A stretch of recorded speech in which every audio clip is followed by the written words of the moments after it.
Hi everyone, this is section 7 of chapter 17. So we're now getting into the different glands of the endocrine system. And we're going to start with the hypothalamus and the pituitary. This section is going to be broken up a little bit. For this very first part, or this very first video, we're going to do is we're going to introduce the pituitary gland, and we're going to talk about the relationship that the two parts of the pituitary gland are going to have with the hypothalamus. And then I'm going to talk about the posterior pituitary gland. In the next videos, we're going to get into the anterior pituitary gland, and we're going to talk specifically about growth hormone, because we don't really go back to growth hormone in any future chapter. A lot of these hormones we'll talk more about like ADHD and things like that in later chapters, and the reproductive hormones, but that's why we're going to get into the growth hormone a little bit more in this section. So let's introduce the hypothalamus. So hopefully you guys remember the area of the hypothalamus. Did a little bit big, but that's fine. And then, of course, you're going to have the pituitary. That's going to be this that's hanging down below. And they're connected by that infundibulum, that stalk right there. So the pituitary gland has two parts. It's partitioned into two different parts. You have the anterior pituitary gland, that's going to be this one right here, and then the back part is that posterior pituitary gland. And they're really just named by, of course, where they are in the body. Another term for pituitary is hypophysis. So if you see that on that term in some of these slides, and that's what you know is going to be referred to the pituitary gland. So the hypothalamus has a couple of different relationships with the pituitary gland. One relationship is where it has direct control over the hormones released from the pituitary gland. That's going to be that anterior pituitary gland relationship. It's kind of this relationship where it's telling it what to do. The one that we're going to start on is we are going to, backing it up there, it also has this indirect control over the other hormones that are released from, like, the thyroid, the adrenal glands, the gonads, and other organs. What we're going to take a look at first is we are going to take a look at the relationship that it has with the posterior pituitary gland.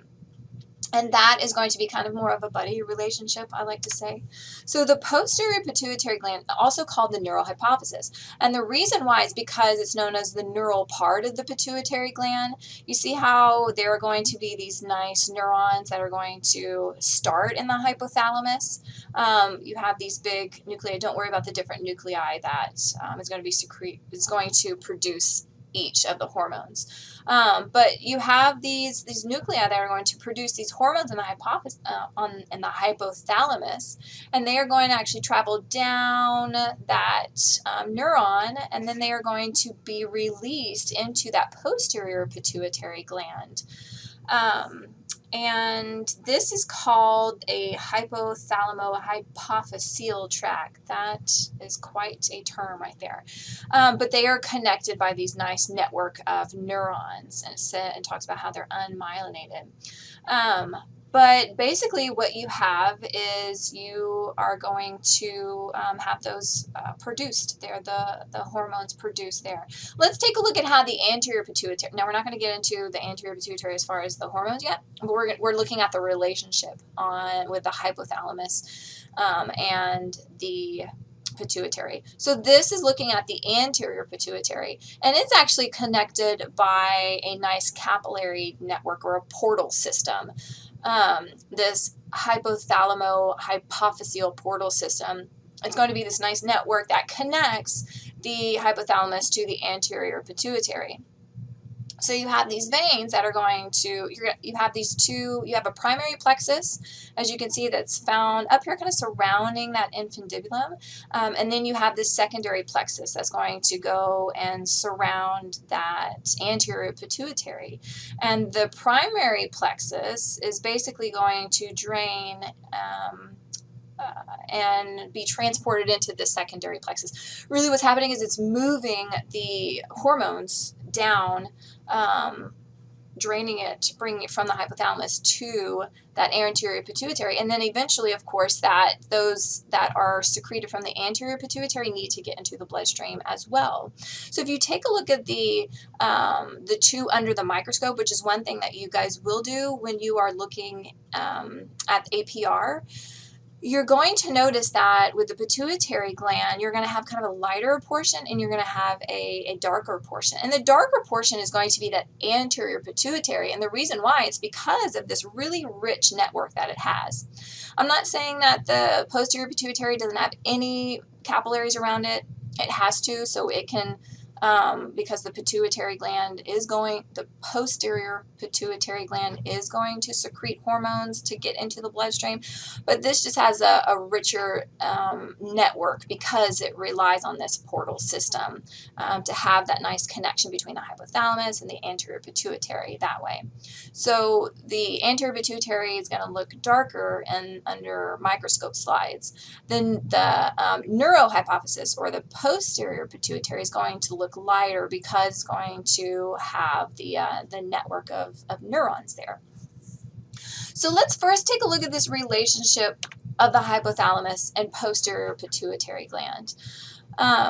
What it is, it's kind of it's a buddy relationship. So the two hormones that is going to have a relationship with the hypothalamus and the posterior pituitary is going to be oxytocin and ADH, which is also known as antidiuretic hormone. So how this works is those two hormones are going to be made in the hypothalamus, and then they are going to, of course, travel down the neuron, down that tract, and then the hormones are going to be released from the synaptic knobs, and they are going to be stored in the posterior pituitary gland until they're needed, and when they're needed, they're going to be secreted from the posterior pituitary gland. So it's kind of like if your buddy builds, hey, I just built this boat, but I don't have anywhere to store it. Do you think you can store it for me until, of course, I need to bring it out on the lake? Like, sure, yeah, no problem.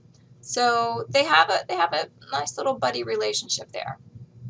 So now let's take a look at the functions of these two hormones. And we're just going to look at basic functions. And the reason why is because we're going to get into these two hormones a lot more whenever we get to the urinary system and the reproductive system and growth and development. So here are our two hormones. Antidiuretic hormone, also known as ADH. Also, you can use the term vasopressin, so you might see that as well. There's actually a medication known as vasopressin, and it's synthetic ADH. Let's break it down. Let's break this word down first. You see this term diuretic in here, and a lot of people know what a diuretic is. People take diuretics to kind of urinate more often so they can flush the water out of their system. Well, this one is called antidiuretic hormone. So that means that the water is actually staying within your system. It's going to be reabsorbed by the kidneys. And what I mean by reabsorbed by the kidneys, I mean the kidneys are going to kind of suck it back up and put it right back into the bloodstream so we can keep it in there for where we need it. This is really good for dehydration. We'll talk a little bit about it, like with blood loss and blood pressure and things like that. So again, we'll look at that later on in the urinary system.